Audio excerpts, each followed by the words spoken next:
In a shocking and heartbreaking turn of events, Jonathan Joss, the cherished voice behind John Redcorn on the iconic animated series King of the Hill, was killed in a fatal shooting on Sunday evening in San Antonio, Texas.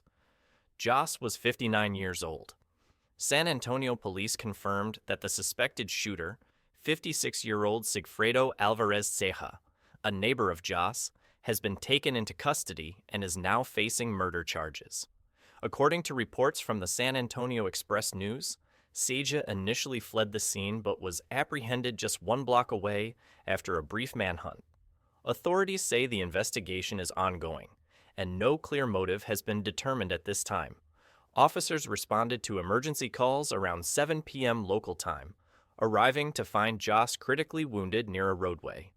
Law enforcement officers administered life-saving efforts until paramedics arrived, but despite their attempts, Joss was pronounced dead at the scene. The incident has left the local community in mourning and fans across the world in disbelief. A career rooted in culture and comedy. Jonathan Joss wasn't just a voice actor. He was a cultural figure, a pioneer of native representation in television, and a fan favorite who brought heart, humor, and authenticity to every role he touched. Best known for voicing the character of John Redcorn in Mike Judge's King of the Hill, Joss stepped into the role after the tragic death of original voice actor Victor Aaron in a car accident in 1996. From Season 2 onward, Joss imbued Redcorn with a distinct presence, a quiet dignity, a comedic edge, and a cultural authenticity that resonated with millions. Redcorn, a Native American character who hilariously served as a New Age healer and longtime romantic interest of Nancy Gribble, was one of the few indigenous characters on mainstream TV in the late 90s and early 2000s. Through Joss's performance, Redcorn became more than just a side character. He became a cult icon.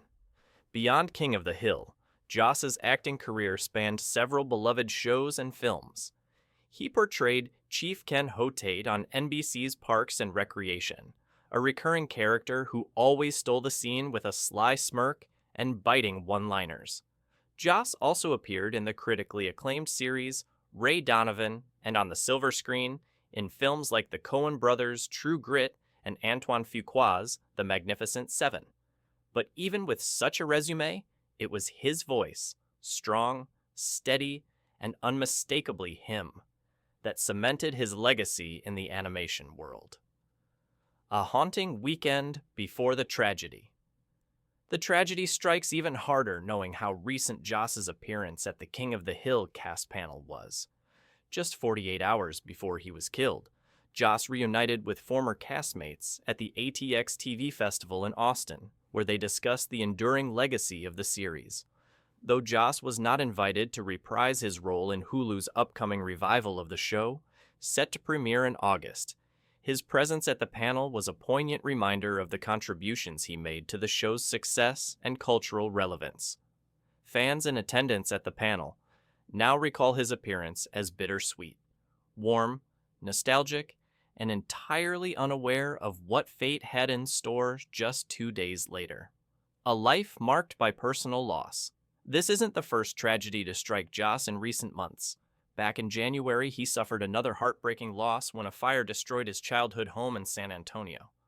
The blaze not only consumed a place filled with personal history, it also claimed the lives of 2 of his beloved dogs. "This is a house I grew up in," Joss told local outlet KSAT at the time, visibly shaken. Final thoughts. The senselessness of Jonathan Joss's death leaves a heavy weight on the hearts of his fans, friends, and family. In the end, we remember not only the way he died, but the way he lived. Fearlessly authentic, deeply rooted in culture, and always committed to making audiences laugh and think at the same time.